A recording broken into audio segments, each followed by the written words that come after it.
Good morning, and very, very, very warm welcome on a cold and wet day to the Town Hall and to the ITV Town Hall and to the Craft Summit. My name's Krishan Arora. I'm going to be the moderator for today. All day we've got quite a lot to get through until 5 o'clock, and then there's drinks. So I'll be here the whole day, and in these two very space-age chairs, there will be a revolving cast of people to tell you about the craft of making documentary film and hopefully provide insight and enlightenment. So I work for SBS, which is, an Australian public broadcaster, and I did the Craft Summit last year, really loved it, and came back to do it again. So the Craft Summit is presented by DocFest, but particularly with Documentary Campus. You'll notice on your chairs is a bit of paper for one of the projects they do called the Master School. We'll be talking about that briefly just before lunch. And there are also some mints, which are extremely special, and they will, if you just take one of them, it'll keep you going for the whole day. So, or maybe it's just half a day and then you need one in the afternoon. So Documentary Campus, a training and development organisation. It's based in Munich and Berlin in Germany, and works all over Europe, and that still includes Britain. And exactly. Doesn't that sound like a good idea, connecting Britain and Europe? Wonder why nobody's thought of it. So this morning we've got three sessions now at 11 o'clock and at 12. Obviously some of you will be coming in and out. We'll only have about 5 minutes to change over and reset, so please come and go relatively quickly. There'll be time in each session for questions. There will be prizes, probably of more mints, for people who ask questions, so that's encouragement for you. But please do, we want these sessions to be as interactive as possible, and I know everybody who's up here is going to be really keen to talk to you, so please think of questions to ask. Then to round it all off, we're having drinks downstairs, so if you still here in the afternoon or just come back, we're having drinks at 5 o'clock downstairs in the lobby, free beers and no doubt other things to chat about the day, to talk to people from the sessions who can manage to be here. So this first session is called Through the Eyes of the Other, and I'm really pleased. I'm going to sit down now. So it's looking at the idea really is to look at how filmmakers make films with and about people. It's fairly common in documentary filmmaking, obviously, to have a central character. And we've picked two which are at the festival this year and two directors, and I'm really delighted to have both of them up here on stage. To my right is Jeannie Finley, whose film Seahorse is going to be shown this afternoon, isn't it? European premiere today. It's the European premiere, which is great. So Seahorse, and Jeannie has also directed a modest little film called Game of Thrones: The Last Watch, which is has already had its global, universal premiere, I suppose you'd call it. When was that, Jeannie?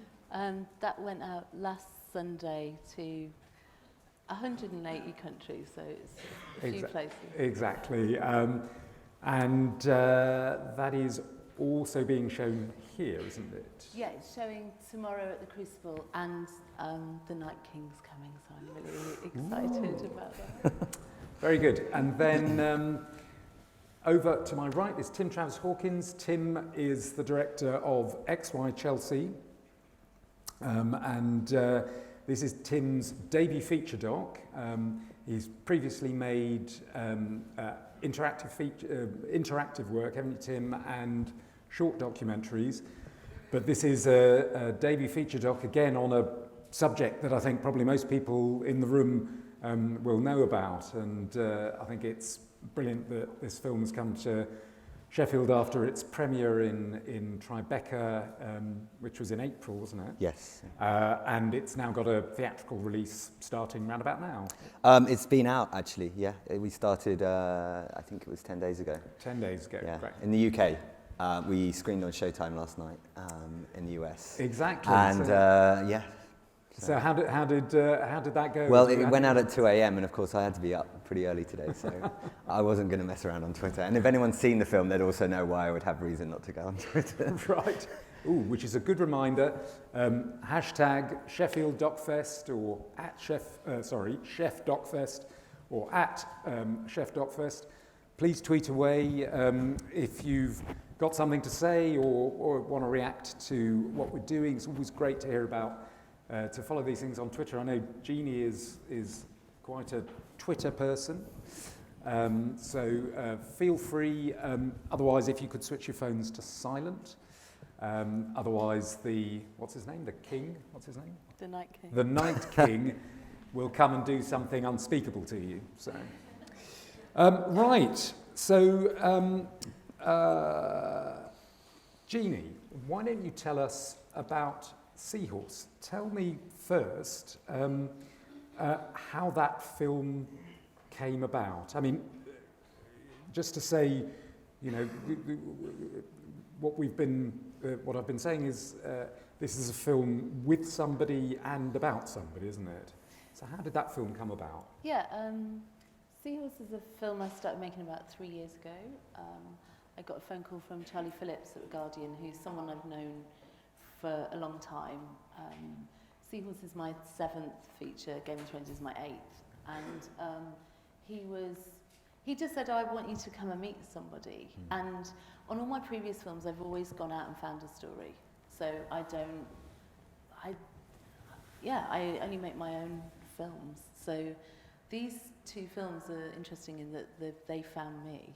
Right. And so I met with Freddie, and he told me that he was thinking of getting pregnant and having a baby, and that that films had really been important to him. He was living in Australia and he spent a lot of time on his own, and he went to the cinema a lot and engaged with feature docs and just felt transported and moved by other people's stories.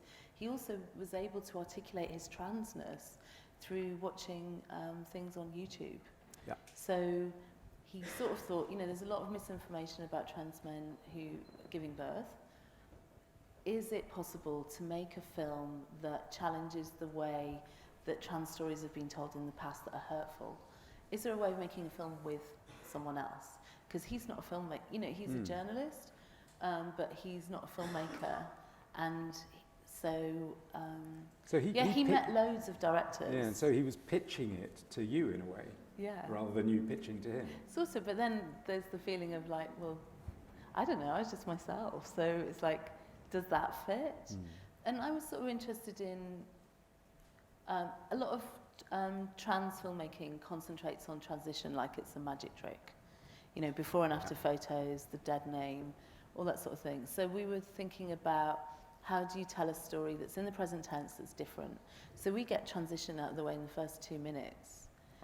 And this is about what's a life look like. And so it was about, well, can we tell this story together? I mean, it's my film. Yes. Creatively. It's an authored film, but it's made, it's not like I tracked Freddie down and I trapped his story. You know, it was some changing, shifting thing, and consent was an ongoing discussion. And so do you think Freddie was aware of what he was letting himself in for when he took this on? And when he No, I don't think anyone does when they say that they're going to take part in a film. I mean, you hope that the films that you've made before are sort of like a, not passport, but they're a CV. You know, in the films I've made before, people have always been at the centre of them, and my aim has always been that the people seeing the finished film recognise themselves for good or bad. However, there's lots of times I've made films and people just don't even know that you've made other films. They don't watch anything. So they're really taking you on face value in the moment. And with Freddie, I mean, it's all well and good saying, oh yeah, I want to make a film, it's great. And he was, you know, the process of getting pregnant means that you have to stop testosterone. Yeah. And the answer to gender dysphoria for Freddie was testosterone, because it was the thing that made him feel most like himself. Can you just explain gender dysphoria? So I guess gender dysphoria is the term that's used to describe, is used to diagnose transgender, if you're trans. So the answer to that, and the thing that people battle for and go through years of work with the NHS and through gender clinics, is to get testosterone if you're a trans man. Right. And you want to take testosterone and transition. So he had to stop taking that in order to get pregnant. And then as soon as he did that, he just was thrown into the wild seas of emotions. And I'm there with a camera. Tracking all the time. Tracking that whole process. And that was, I mean, it was a nightmare. It was terrible. I've run half marathons, and I used to run every morning and think about what I was doing and just think about putting one foot in front of the other, because I could not think about the whole journey. It was just about, oh, we're at mile 5. So let's have a look at the first clip, which is the, as you say, this is a production with The Guardian, also from. So it's The Guardian's first feature, yeah, and it's a co-production between my indie Glimmer, Grain Media, so with Orlando von Einsiedel and Andrea Cornwell at The Guardian, at Grain. We got some Wellcome Trust money, and then it's a feature, a Storyville that's going to go out on BBC Two eventually. Great, and so this is the trailer that the Guardian released on the Guardian website only a couple of weeks, you know, maybe a month ago. I think. Yeah. So let's play that first clip.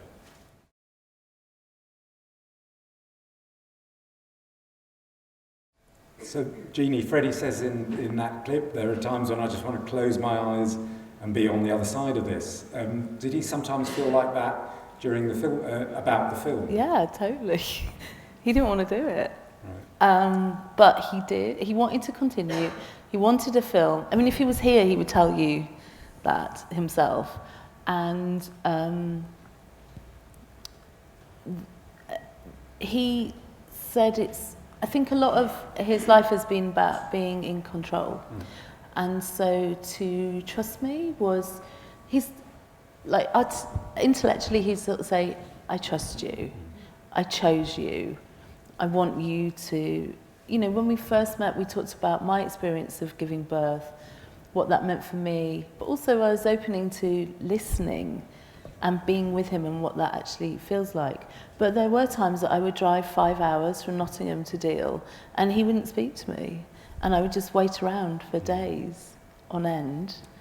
However, when he saw the rough cut of the film, everything changed, because he just said, I can't believe that it's a film. And this is not a home movie for Freddie's archive. This is a fucking really tough film. Sorry, I'm not supposed to swear, but this is a tough film about an emotional, absolute maelstrom of emotions. And the thing that I'm really glad that he was open to was, when it was hard, we didn't put the camera down, I got closer. And he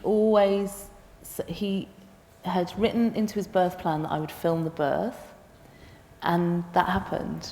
You know, we weren't ever sure that that was going to happen, because, you know, he might not have got pregnant. When we started making the film, he might not have got pregnant, and then he might not have had a straightforward birth. If it had been like my birth, there was no way there would be a camera in there, because it was too difficult. But it was fine, and I filmed it, and he's the most British person I've ever met. He's the most private yet open person, and that's really intoxicating when you're making a documentary, I think. And do you like Freddie? Is he a friend of yours now? So at the beginning, I would say that he is a deep friend now, but at the beginning, I'm very structured about the boundaries around this. And so when we first meet, I sort of say, if you want me to do this, I'm all in. This isn't, there's no halfway. If I do it, you get all of me. And at the beginning, and I said, he wanted to hang out a lot. And I was like, we're not doing that. I'm here to do a job. I'm here to make a film. And this isn't friendship. And that sounds tough and cold, but I'm trying to be boundaried around my personal stuff, but also him. You know, I'm not hanging out because I want to have a great time. I'm here to make a film. And I sort of said to him, it's likely that we'll be friends at the end of this. But you know, you might hate the film. But this isn't why I'm here. And I would say now we've been through so much. I have a really deep connection. And when, oh God, I feel emotional even thinking about it. When I hold his baby, I can feel it in my bones. You share so much with people when you make a film with them. Like, and if you go on my Facebook, I mean, everyone I've ever made a film with is there, pretty much. You can tell the real intimacy of this, of the film, of being there at the difficult moments. And was there any are there any moments where Freddie just says, "No, stop! You can't film this"? Tried to, if like, be the director of the film. Well, it was interesting when we were at Tribeca. We were doing some press, and he was sort of saying, we remembered, like, during the rough cut, he said, I don't say so much in the last half of the film. And I was like, you'd stop speaking. So stop speaking to you, or just well, the thing is, he was just trying to pass time and get through what was going on. But I sort of developed new strategies to try and have communication. So, you know, I shoot a lot of visual material that with the things that I would let my mind drift to while I was running every morning. But also, there's a series of phone calls in the film because Freddie sometimes found the physicality of the camera. He believed before we started that there was a thing as fly on the wall, which we all know is bollocks. It doesn't exist. I'm there with a massive camera and I'm putting a radio mic on him. You know, I'm not invisible. Right. And I was trying to explain to him that the film is sort of about our relationship changing over time, and let's get to know each other on camera. And I think that he'd drunk the Kool-Aid of, oh yeah, fly on the wall. And I was saying, you're describing like a fixed rig, remote camera thing, and I am not that. I'm a very emotional person, and that's what you're getting. Oh no, I've forgotten what I was going to say. That's okay. It just brings us nicely on to the second clip, which is a clip from the film. Oh yeah, he was really annoyed with me in this day. Yeah. And so we'll just see how that relationship. So if you can play the second clip now.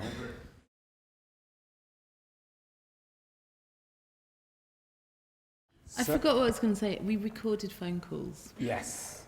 So I think there's a real intimacy when you hold the phone so close to yourself, and you're sort of.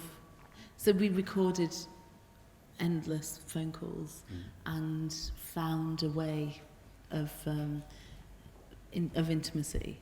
And it's I don't want to make the film sound like miserable, because there's a lot of joy in it, and it's quite funny as well. But it was tough. It was hard. And you know, as you said, Freddie is on his way to Sheffield. I think we'll be there for the we're premiere. doing like a spotlight conversation after the film today. Yeah. Great. So look, we'll come back to your other film just a little bit later. Now I want to turn to Tim. So Tim has also made a film, a very intimate film, I think, about Chelsea Manning. XY Chelsea is her social media profile, is that right? Yeah, well, yeah, exactly. Originally her Twitter profile that was set up while she was in prison by a friend of hers. Right. So, and it's really amazing about how this film came about, I think. Just tell us the story. It didn't actually start out as a film, did it? No, I mean, the story kind of begins before the film was even conceived, really. I was working much more, I suppose, in a kind of arts activist space. And I was working on a slate of digital art projects with political prisoners and people who were in hiding for political reasons under the sort of working title of Unfilmables, which I see you've got a panel on the subject kind of later.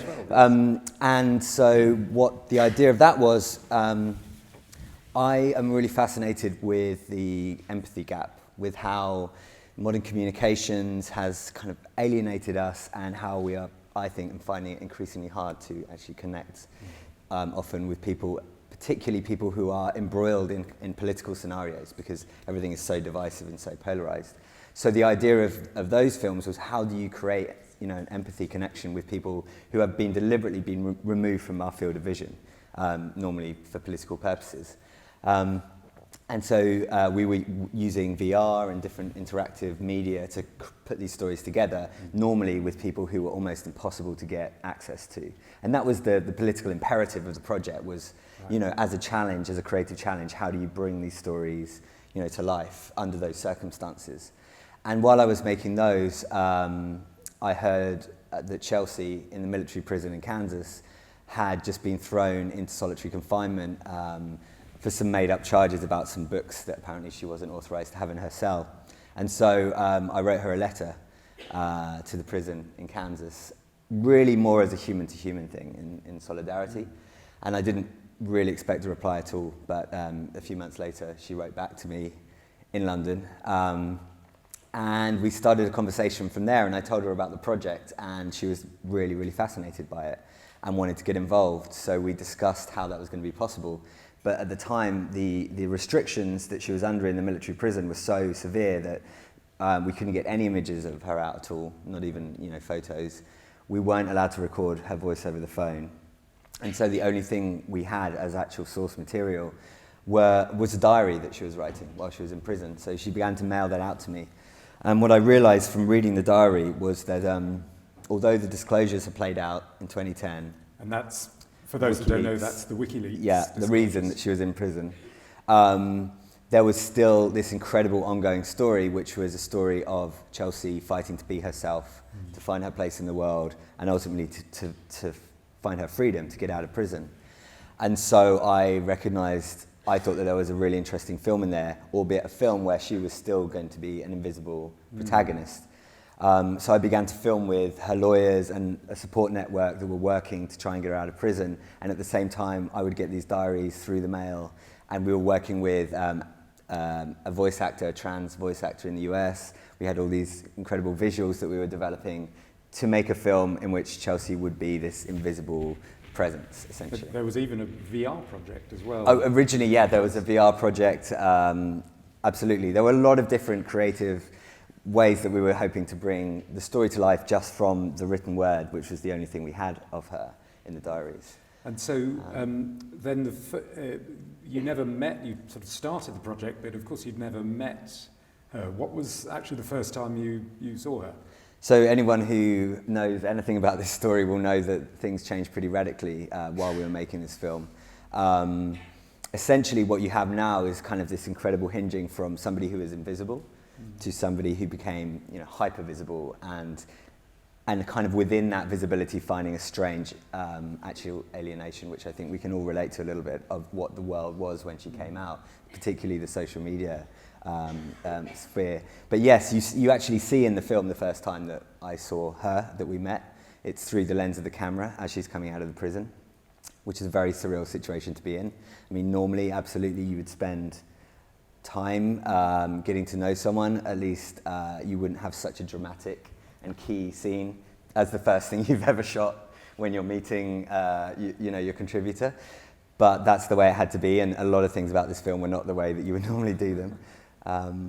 And I think, you know, that in itself, just as a sort of documentary geek, is I think a really kind of beautiful and unique thing. That shot in itself, me being able to see her for the first time. The sensation I got weirdly is because I did feel like I got to know her very well through phone calls, through letters, through people who were, you know, around her.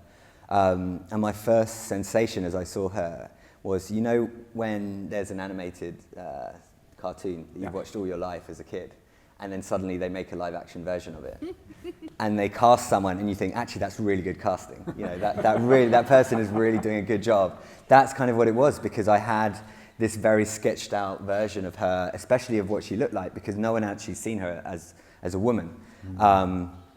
In that sense, you know, presenting herself as a woman, because the military, you know, didn't allow that to happen.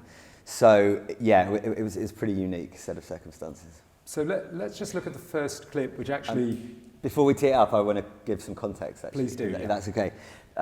It's the one beginning in the safe house. Indeed, yeah. Yeah, so the clip begins, she's just come out of prison, and her lawyers take her to a safe house in the woods for a few days to kind of just recover from the whole experience and to land before going on this whole journey that she had ahead of her. But the reason that I picked it, actually, relating back to the sort of subject matter of this talk and the sort of craft, is that I think it's interesting because despite the fact that I had access to Chelsea visually, what I do a lot is try and create, I work with a lot of different multimedia, I guess, elements, and my approach is to try and, I think we sometimes feel like if you have someone on camera, that is a proximity in itself, that is a sort of getting to know in itself. But I think, as we know with human beings, we have many different dimensions, and one of which is the psychological. And what I wanted to do with Chelsea is to really have position the audience almost inside her head as she was going through this experience.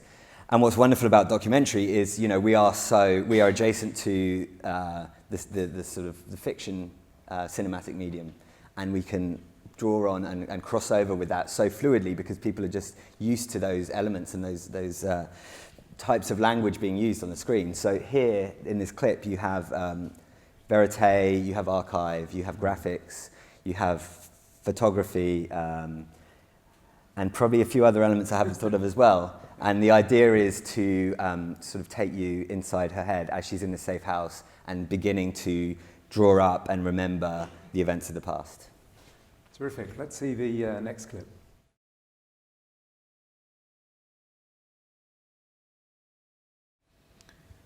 So clearly it's an incredibly strong, a subject of global interest around this character. I've seen you say before that you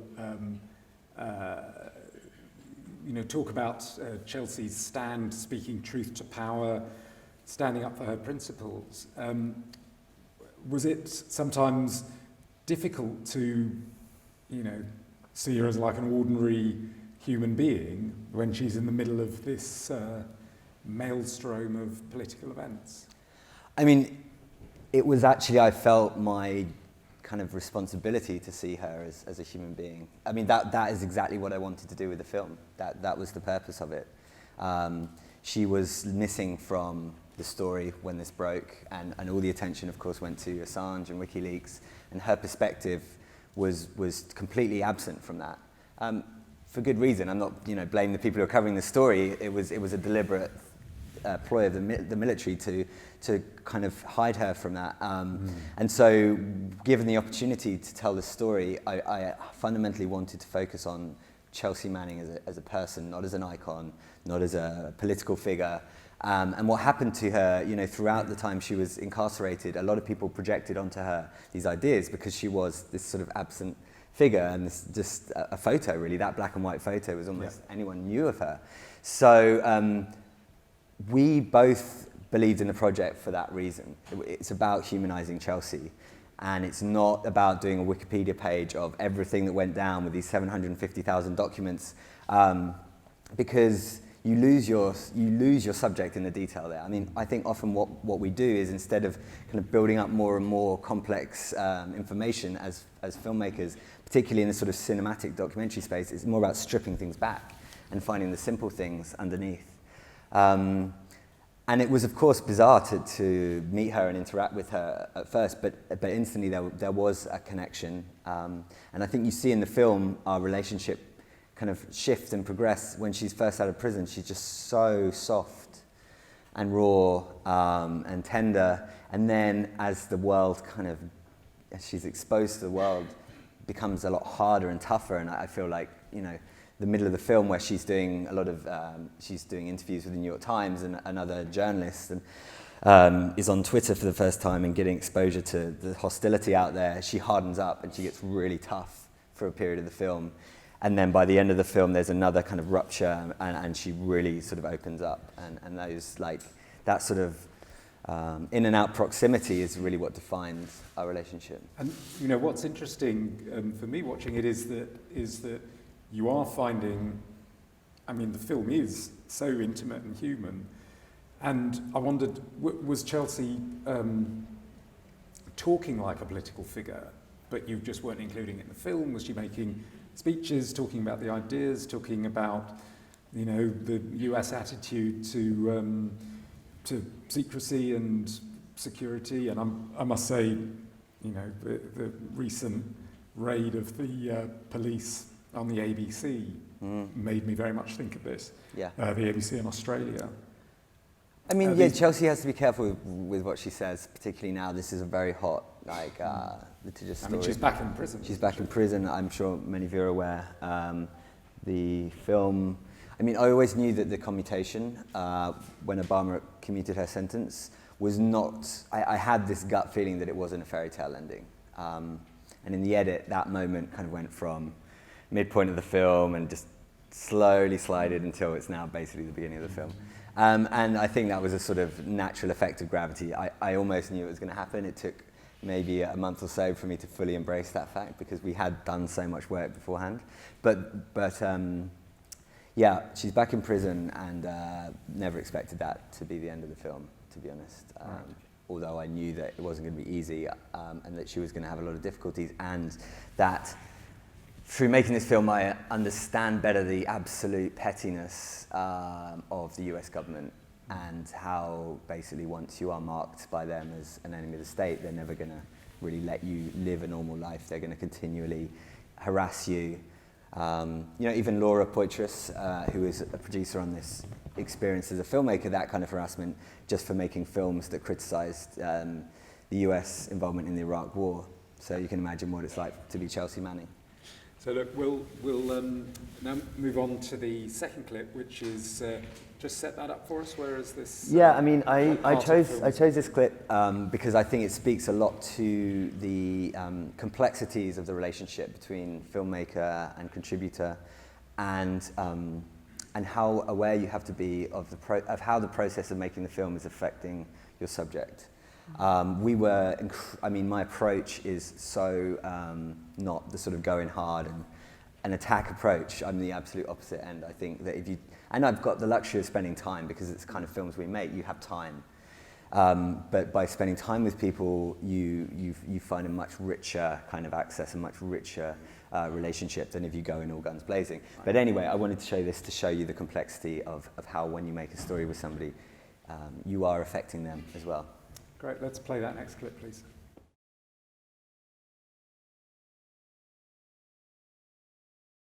So very, very powerful thoughts there, and I was struck actually by something that Chelsea said that also Freddie said, which was, I kind of wanted it to be over,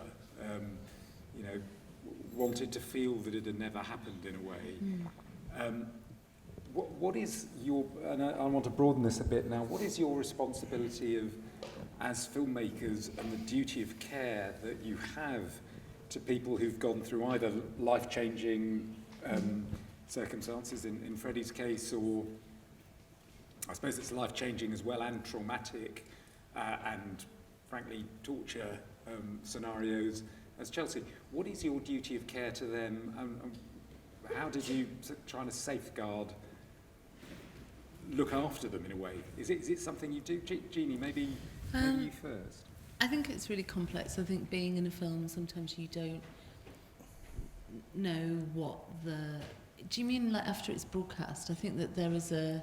I think what I wanted first was to see how, when you're making a film with them, are you aware of their psychological state? Yeah, I mean, you're thinking about that all the time, and also, you know, we offered some psychological support for Freddie to support the actor being through the film, and I see a therapist every 2 weeks, because I think any documentary makers who aren't seeing therapists need their head checked, if I'm quite honest, because I think that it's, you know, before I said I want to go all in, that's very emotionally exposing, and I need to find a way to be okay with that in the world. Similarly, on Game of Thrones, The Last Watch, there's a guy in the film who's an extra, and after the film went out worldwide, he was just swamped.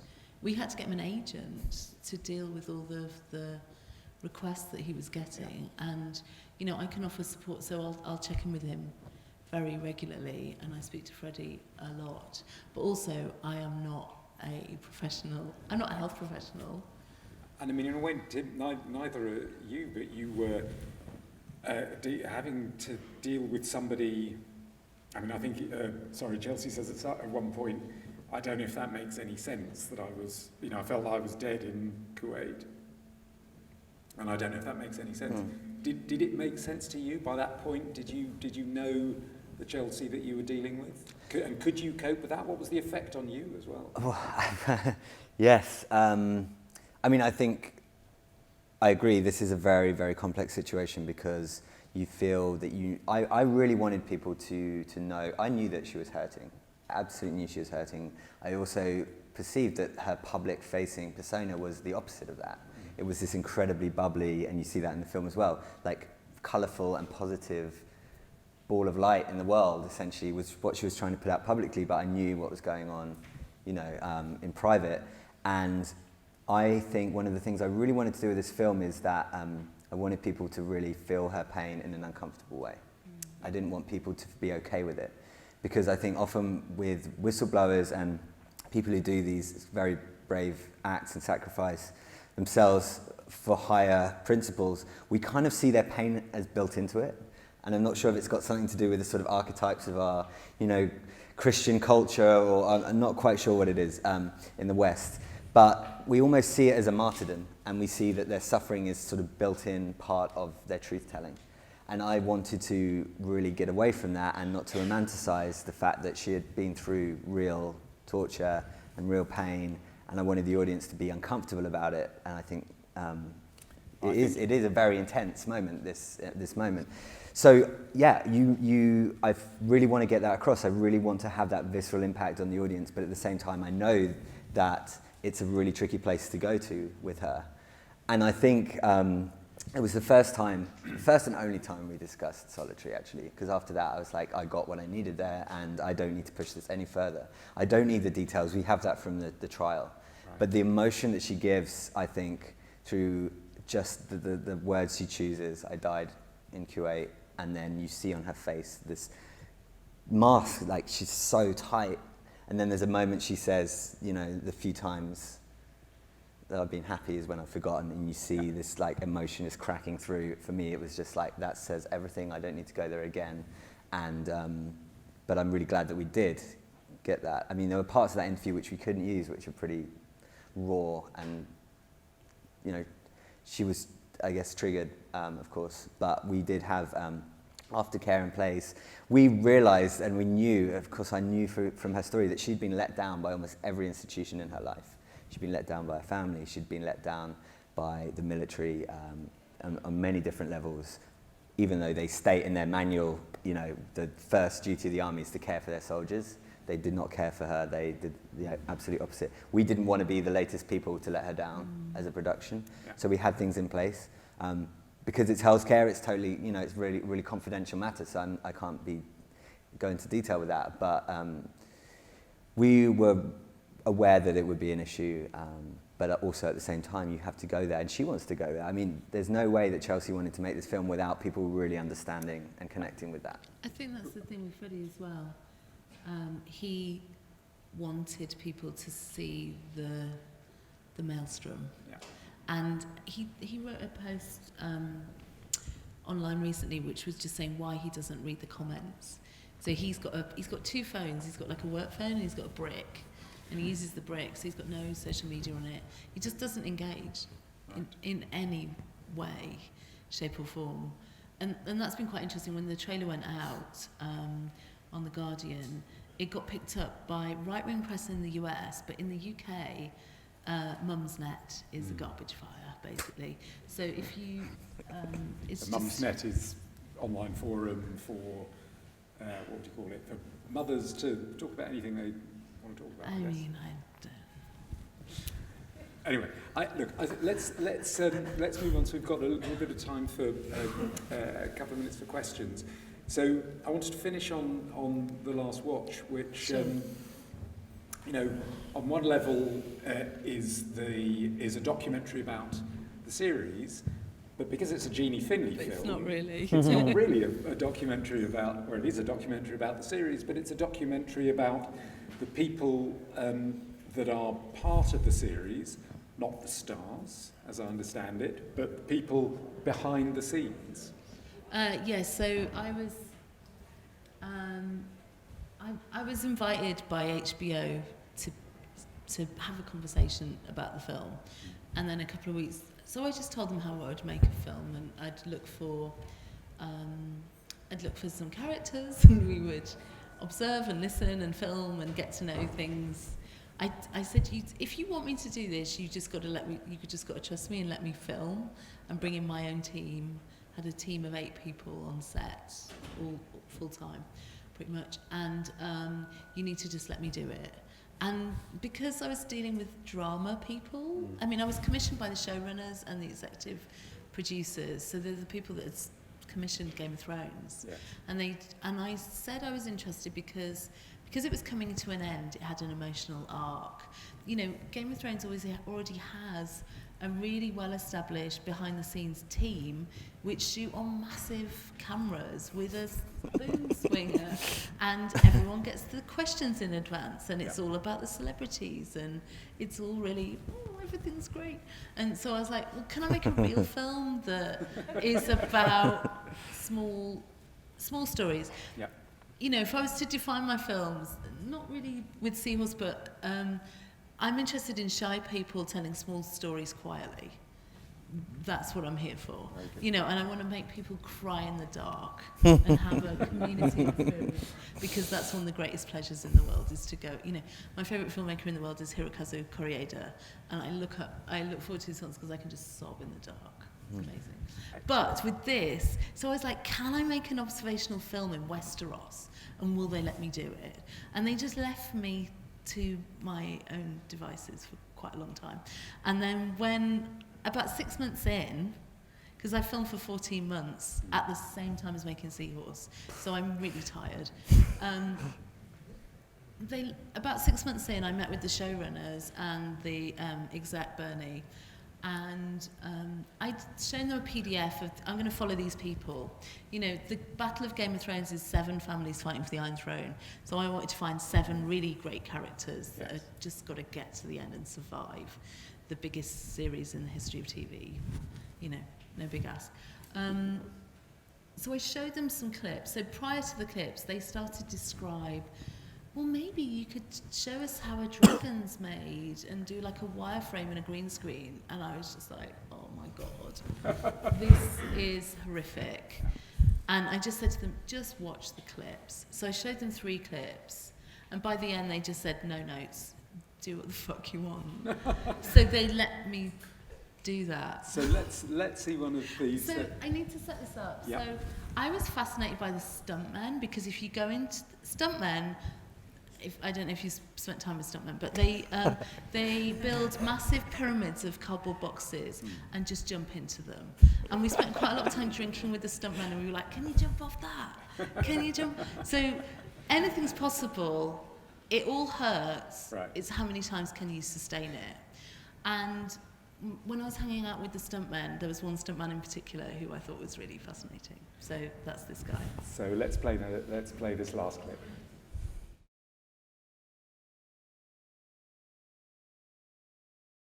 So he's like the biggest, baddest villain in the world. He's on every billboard in every country, but actually he's the prosthetics people used to call him the scary panda. Right. Because it was. But he's a deeply sort of complex. Sorry, this is Vlad. This is Vlad, Yeah. the Night King. So yeah, he's a scary panda.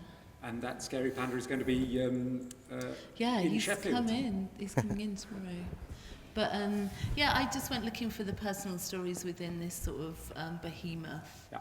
And it was a really unique experience working with the drama department at HBO. That's so strange. And they gave me so much trust and let me make an authored film, which, to their credit, I think is a really brave thing to do. And when the film went out, I was terrified because the final season's been so sort of divisive amongst fans. So it was incredible when it went out, and it was okay. Like, people liked it. They started making memes, and Well, I have to say, we're all, I'm really proud that, if you like, two of our own, or two Brits are making these three amazing films, these three big stories, each with their own challenges. Thank you so much. I'm really sorry we don't have time for questions. I feel a bit awful about that, but if I take questions, I know we're going to spend 15 minutes talking about all of those subjects, so please forgive me. I was going to say I'll fall on my sword, but that sounds a bit Game of Thronesy. We'll be around. we'll be around. Yeah. So you're not on social media, but I am. So if you Yes. have any questions, I'm just at Jeannie Finley. Indeed, and so the next session is going to start just in a couple of minutes when we reset. First of all, can you give a big hand to Jeannie Finley and Travis Hawkins?